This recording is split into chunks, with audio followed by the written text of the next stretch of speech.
राम मंदिर की प्रतिष्ठा जो है, भगवान राम जो है इस देश की आत्मा। जन जीवन के में जन्म से लगा करके मृत्यु तक राम का ही महत्व जो है स्वीकारोक्ति के रूप में स्वीकार किया जाता रहा।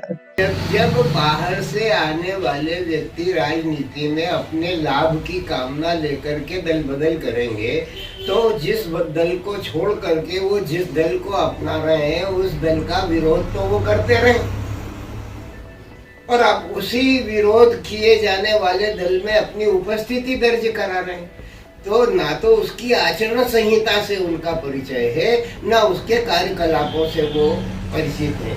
केवल उस दल के बढ़ावे को देख करके वो रिपट के अपनी पार्टी छोड़ करके उस पार्टी में शामिल हो गए कि कोई ना कोई पद मिल जाएगा।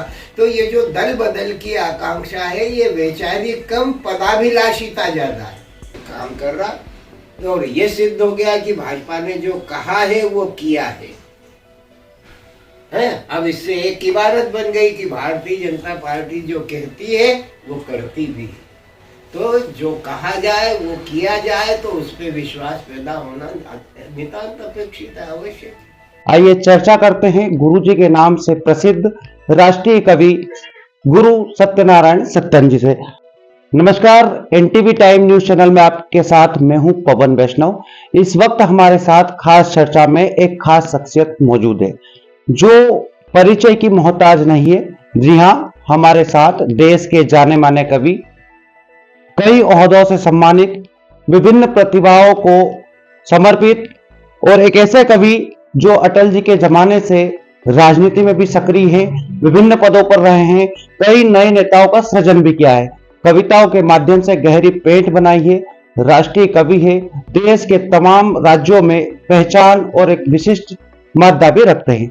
आइए चर्चा करते हैं गुरु जी के नाम से प्रसिद्ध राष्ट्रीय कवि गुरु सत्यनारायण सत्तन जी से।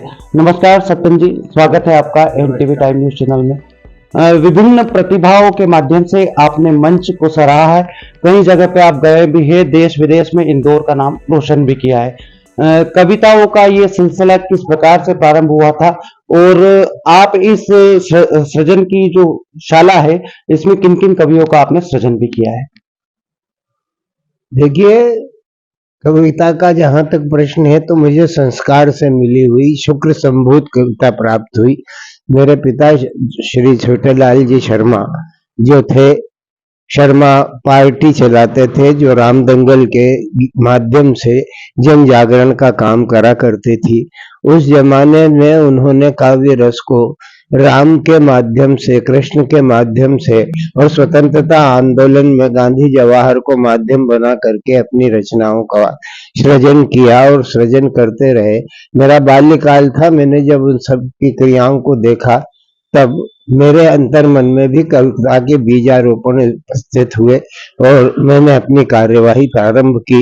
1958 में सबसे पहली बार कविता के मंच पर खड़ा होकर के काव्य पाठ किया। गुरुजी, कहावत है कि जहां ना पहुंचे रवि वहां पहुंचते हैं कवि। देश जो आज जिस प्रगति पर है उसमें कवियों का भी बहुत बड़ा योगदान है। राष्ट्रीयता का एक समावेश करते हैं, राष्ट्रीय भावनाओं का ओतप्रोत कवि करते हैं, लेकिन आज कवि और कविता को किस दिशा की ओर आप मानते हैं? देखिए, कविता जो है ईश्वरीय इनाम है। परमात्मा जो है एक विशिष्ट भाव देकर के संसार में कवि का सृजन करता है, उसे धरती पर भेजता है ताकि वो निरीह मानवता की भावनाओं को उजागर करते हुए सत्य को प्रतिपादित करने में अपना योगदान प्रदान करे। क्योंकि कविता का मूल भाव सत्य ही होता है और उस सत्य को लेकर के की जाने वाली कविता जो है वो काल कवलित नहीं होती, वो कालजयी होती है। इसका उदाहरण बाबा तुलसीदास और कालिदास और हमारे जो आदि कवि वाल्मीकि जी हैं, ये उसके प्रत्यक्ष प्रमाण हैं और जिन्हें बहुत ही आदर और सम्मान के साथ आज तक सुना जाता है। तो कविता जो है वो आज के जमाने में जो है कहीं से कहीं तक सीखने की वस्तु बनाई जा रही है कि हाँ, हम तुम्हें कविता करना सिखाते हैं। कविता करके सीखना और एक प्राकृत कवि का होना, इन दोनों के बीच में बहुत अंतर होता है, उसकी ग्राह्यता में अंतर होता है। वो समय पर परिलक्षित होता है, मैदान में परिलक्षित होता है, सम्मेलनों में परिलक्षित होता है। गुरुजी, आपने एक लंबा संघर्ष का जीवन जिया है। हाल ही में राम मंदिर का निर्माण हुआ है, 22 जनवरी को प्राण प्रतिष्ठा भी हुई है। आपने कई कविताएं अनेक विधाओं में भी की है। राम मंदिर के उपलक्ष्य में जो संघर्ष का समय रहा, उस संघर्ष के भी आप साक्षी रहे थे। कैसा महसूस करते हैं राम मंदिर की जो प्राण प्रतिष्ठा हुई है उसको लेकर, क्या कुछ कहना चाहेंगे? राम मंदिर की प्रतिष्ठा जो है, भगवान राम जो है इस देश की आत्मा, जन जीवन के में जन्म से लगा करके मृत्यु तक राम का ही महत्व जो है स्वीकारोक्ति के रूप में स्वीकार किया जाता रहा है। जब हमारे यहाँ पर बाल बच्चा पैदा होता है तो हम गीत गाते हैं और गीत गा के राम की स्तुति करते हैं, कृष्ण की स्तुति करते हैं। तो राम और कृष्ण जो इस देश की जो रीढ़ बन करके जो है, जिन्होंने इस संस्कृति को जीवन दान दिया है, उनका संदर्भ में किसी प्रकार से ये कहना कि वो अनुपयोगी हो गए या अप्रासंगिक हो गए, वो हर युग में प्रासंगिकता लिए हुए बैठे हुए हैं। उनकी प्रासंगिकता को चुनौती कोई नहीं दे सकता। श्री राम साक्षात विग्रहवान धर्म, श्री राम धर्म के साक्षात श्री विग्रह है, उन्हें देख करके ही धर्म को दिया जा सकता है। उन्होंने माता पिता गुरु बंधु सखा प्रजा जन पशु पक्षी पेड़ पौधों तक से अपने प्रेम और स्नेह का परिचय दिया है। उन्होंने ऊंच और नीच के भेद को बिठाया है। उन्होंने संसार को ये संदेश दिया है कि प्रेम ही सर्वत्र प्रिय है। इस बात की व्याख्या गोस्वामी तुलसीदास ने एक ही पंक्ति की, एक चौपाई की अर्धाली में करते हुए कहा है कि राम ही केवल प्रेम प्यारा, राम जी को केवल प्रेम प्यारा है। ये जान ले जो जान निहारा, जो जानना चाहता है वो जान ले कि राम जी केवल प्रेम के ही वशीभूत होते हैं। फिर चाहे शबरी हो, गीध हो, केवट हो या अन्यान्य हो, अरिहु का अनभल कर ही न रामू। जो उनका दुश्मन है उसके भी अहित की कामना राम जी नहीं करते। ये राम जी के व्यक्तित्व की सबसे महान विशेषता है। सबसे महान विशेषता तो ये है कि आपने किसी भी नेता को अपने कार्यकर्ताओं के नीचे बैठा हुआ नहीं देखा होगा। एक राम जी है ऐसे जो कार्यकर्ता को ऊंचा बिठाते हैं और खुद नीचे बैठ जाते हैं, क्योंकि उनके जो कार्यकर्ता हैं वो वानर हैं। उन वानरों का स्वभाव होता है कि वो पेड़ पे चढ़ करके ही बैठते हैं और राम जी पेड़ के नीचे बैठते हैं। तो प्रभु तरुतर कपि डार पर टेकी आप समान, ऐसा परमात्मा, ऐसा देवता, ऐसा नेता आज तक कोई पैदा हुआ जो अपने कार्यकर्ताओं को सिर पर बिठाए और खुद जमीन पर बैठ जाए। एकमात्र राम जी का ही आदर्श है कि प्रभु तरुतर, वो वृक्ष के नीचे बैठे और कपि डार पर उनके सिपाही, उनके अनुरागी, उनके अनुयायी सारे के सारे जो हैं वो वृक्ष के ऊपर बैठे। तो कार्यकर्ताओं को, अपने भक्तों को, अपने से जुड़े हुए लोगों को उन्नति प्रदान करना, ऊंचाई प्रदान करना, ये भगवान श्री राम के व्यक्तित्व का ही सर्वगुण था। गुरुजी, आपने कविता का एक लंबा जीवन जिया है, लेकिन साथ में आप एक राजनीतिज्ञ भी हैं। कई राजनेताओं का सृजन भी आपने किया है, ऐसा माना जाता है। इंदौर सहित प्रदेश और देश की राजनीति में भी एक आप खासा वजूद रखते हैं। हाल ही में राम मंदिर का जिस प्रकार से निर्माण हुआ, मोदी सरकार ने अनेक निर्णय लिए हैं, वहीं कांग्रेस ने राम मंदिर का नुक्ता ठुकराया है। क्या आपको लगता है कांग्रेस का निर्णय सही और सटीक था? देखिए, राजनीति जो भी चाहे वो करने के लिए स्वतंत्र होती है। राम जन्मभूमि का मामला केवल भारतीय जनता पार्टी से जुड़ा हो ऐसा नहीं है। 500 साल में बहुत सारी स्थितियां, परिस्थितियां आई और आकर के गुजर गई और उन्होंने संघर्ष किया। संघर्ष की सफलता कोर्ट के माध्यम से प्राप्त हुई। वो ये संयोग की बात है कि भाजपा के कार्यकर्ताओं ने और भाजपा ने एक राम जन्मभूमि के लिए संघर्ष की शुरुआत की थी। जब कोर्ट का फैसला आया वो गुंबद गिर गए और गिरने के पश्चात जब कोर्ट का फैसला आया और राजी बाजी से मंदिर मस्जिद के निर्माण की घोषणा की गई, तब जाकर के मंदिर का निर्माण हुआ। और उस मंदिर के निर्माण में केवल भाजपा लगी हो, ये कहना जो है कहीं से कहीं तक उचित नहीं है, क्योंकि देश की संपूर्ण जनता ने उस मंदिर के निर्माण में दिल खोल करके अपना योगदान दिया है। और ये योगदान आर्थिक योगदान भी तो है ही, लेकिन उन्होंने अपना सहयोग जो है उस यात्रा को, राम रथ यात्रा को सफल बनाने में भी जनता का सहयोग अपेक्षित है। उस भावना का ही परिणाम उसके सकारात्मक स्थिति का आना होता है। और भगवान राम विराजित हो गए। राम तो विराजित है। हमारा जो अध्यात्म है वो तो कहता है राम कहीं गए ही नहीं। रमयति इति रामम सर्वम खलविदम ब्रह्म, सभी में राम का निवास है। जब प्राणी मात्र में राम का निवास है, जड़ चेतन जे जीवमय सकल राममय जान। जो जड़ हैं, पेड़ हैं, पौधे हैं, पाषाण हैं, उनको भी अनुप्राणित कर देते हैं राम जी। तो जहाँ जड़ हो या चेतन हो, सब में राम जी का निवास है। राम वो तत्व है जो रमयति इति रामम। गुरु जी, आप राजनीति से भी नाता रखते ही हैं।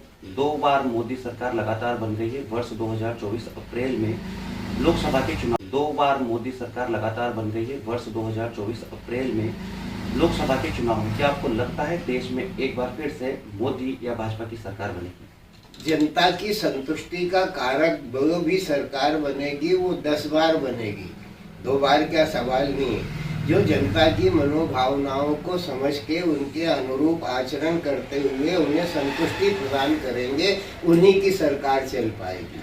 जो जनता की भावनाओं को नहीं समझ करके और उसकी भावनाओं को अवहेलित करेंगे, उनके प्रति जनता का कोई लगाव नहीं रहेगा। अपना हित और अनहित तो पशु भी समझते हैं, तो मनुष्य क्यों नहीं समझेगा?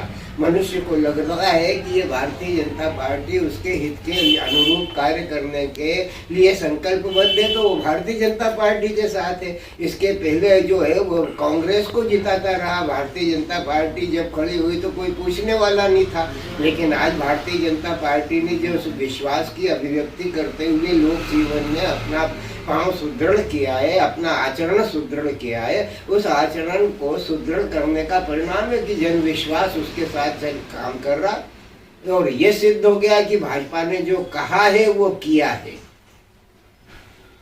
अब इससे एक इबारत बन गई कि भारतीय जनता पार्टी जो कहती है वो करती भी है। तो जो कहा जाए वो किया जाए, तो उस पर विश्वास पैदा होना नितांत अपेक्षित है, अवश्य।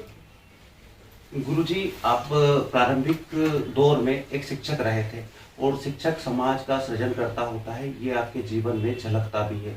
आमतौर पर देखा जाए तो जब राजनीतिक जीवन में आते तो नेता लोग अपने बयानों से पलट जाते हैं, लेकिन आपने हाल ही विधानसभा चुनाव के दौरान कुछ बयान दिए थे, लेकिन उन बयानों पर आप आज भी अडिग थे, उस समय भी अडिग हैं। जैसा कि आपने बताया था कि भाजपा अपने मूल अवधारणा से भटक गई है सिंधिया के आने से। क्या आपको आज भी ऐसा ही लगता है कि राजनीति में ऐसा कुछ आज भी चल रहा है? जब बाहर से आने वाले व्यक्ति राजनीति में अपने लाभ की कामना लेकर के दल बदल करेंगे, तो जिस दल को छोड़ करके वो जिस दल को अपना रहे हैं उस दल का विरोध तो वो करते रहे, और आप उसी विरोध किए जाने वाले दल में अपनी उपस्थिति दर्ज करा रहे हैं। तो ना तो उसकी आचरण संहिता से उनका परिचय है, ना उसके कार्यकलापों से वो परिचित है। केवल उस दल के बढ़ावे को देख करके वो रिपट के अपनी पार्टी छोड़ करके उस पार्टी में शामिल हो रहे कि कोई ना कोई पद मिल जाएगा।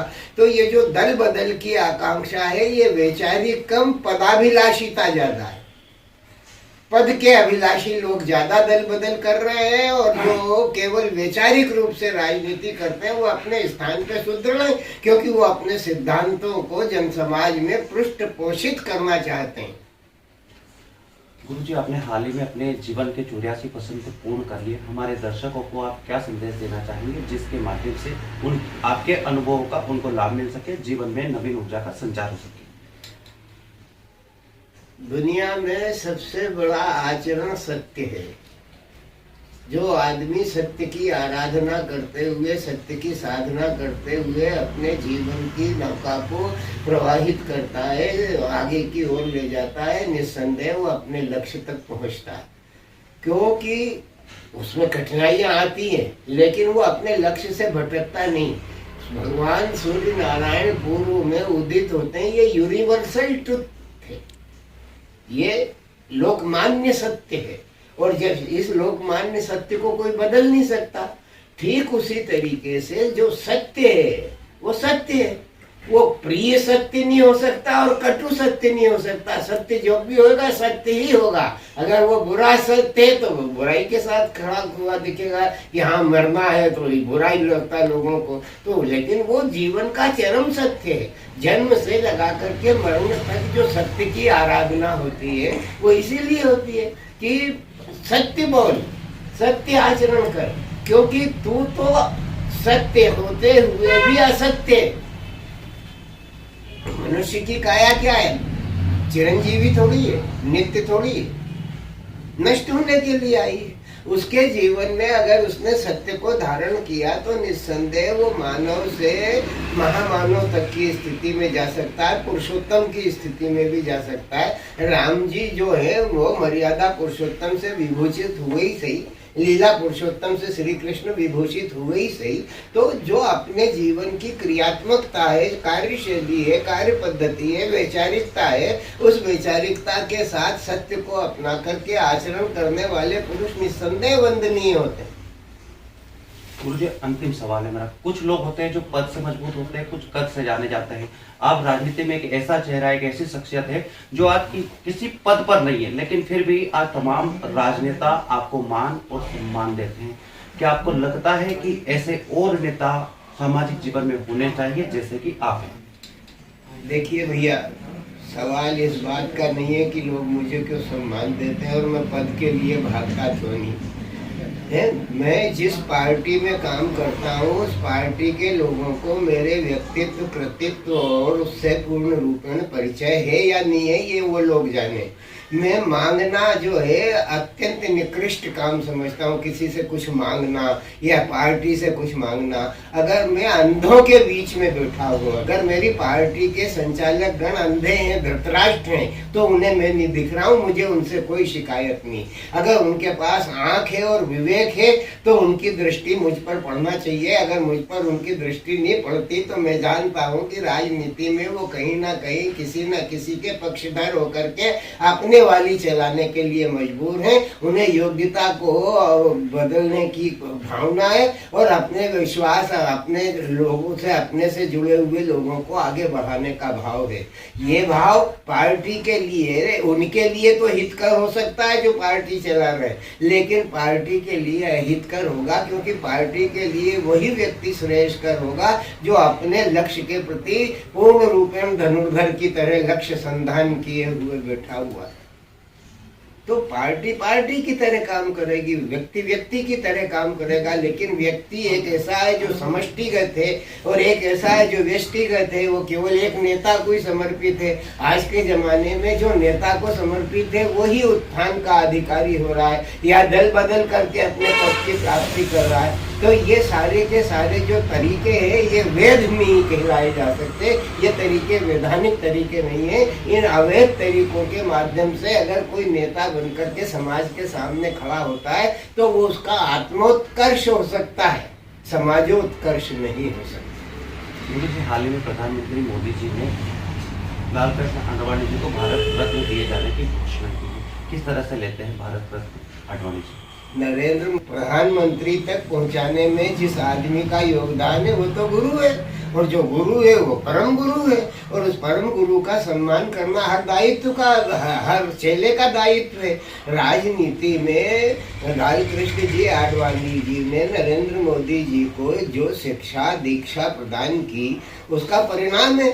नरेंद्र मोदी ने गुजरात में उन्हें जिस तरीके से प्रतिष्ठित किया, उनकी प्रतिष्ठा को उच्चता दी, उसी तरीके से उन्होंने आगे बढ़ करके देश के प्रधानमंत्री पद के लिए नरेंद्र मोदी जी को जो प्रेरणा दी और जो प्रोत्साहन दिया, वो अपने आप में जरूरी है और इसका परिणाम है कि देश अच्छे तरीके से चल रहा है। देश में व्याप्त समस्याओं का निराकरण करने में मोदी जी कामयाब हो गए और लोगों की संतुष्टि का कारक बनकर के खड़े हुए हैं। वो नीचे से नीचे लोगों के भी, छोटे से छोटे लोगों के भी सुख की मंगल कामना करते हैं। भवनहीनों को भवन देना चाहते हैं, झोपड़ी वालों को भवन में पक्के मकान में बसाना चाहते हैं। राष्ट्र के निर्माण की एक दृष्टि लेकर के चल रहे हैं वो, और उनकी इस दृष्टि में सबसे ज्यादा जो है दीनहीन वर्ग के लोगों के उत्थान की मंगल कामना।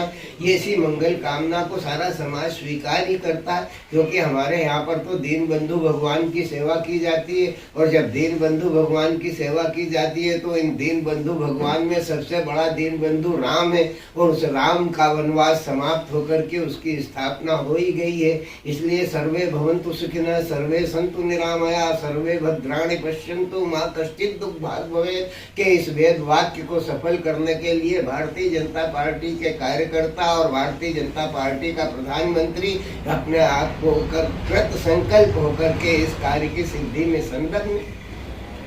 ये थे राष्ट्रीय कवि गुरु सत्यनारायण सत्तन जी, जिनसे हमने विभिन्न समसामयिक राजनीतिक मुद्दों पर चर्चा की। वीडियो जर्नलिस्ट लाखन करसेरा के साथ इंदौर से पवन वैष्णव।